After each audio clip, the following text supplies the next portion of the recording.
ஓட்டு போடுங்க, விஜய்க்கு ஓட்டு போடுங்கன்னு சொன்னாங்க. புள்ளக்குட்டிய பேச்ச கேட்டு தான் நாங்களும் போட்டோம். இப்ப நாங்க சிஎம் சார நாங்க பார்த்தாகணும். எங்களுக்கு எதுவாவது ஒரு வழி பண்ண சொல்லுங்க.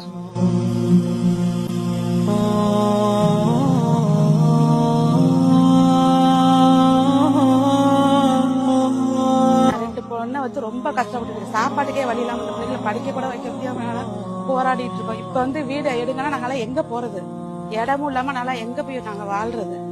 இப்பெல்லாம் ஒரு செங்கல் வாங்க முடியுமா, ஒரு மண்ணு வாங்க முடியுமா? விற்கிற விலைக்கு நாங்க வேற வழியில சாவர தவிர எங்களுக்கு வேற முடிவு தெரியாது. எங்களுக்கு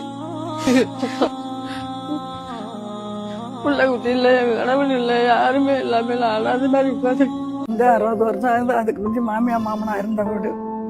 நாங்க வந்து பல நாளா இது இப்ப வந்துகிட்டு எங்களுக்கு பண்ணாத இடத்தெல்லாம் பண்றாங்க. நாங்க கரைக்கு கீழே தான் இருந்தோம். இப்ப கரைக்கு அதே இடத்துல இருந்த இடத்துலயே தான் இருந்து இப்ப நாங்க வீடு கட்டியிருக்கோம். குளத்துல நாங்க யாரும் ஆக்கிரமிப்பும் பண்ணல, ஒண்ணும் பண்ண கிடையாது.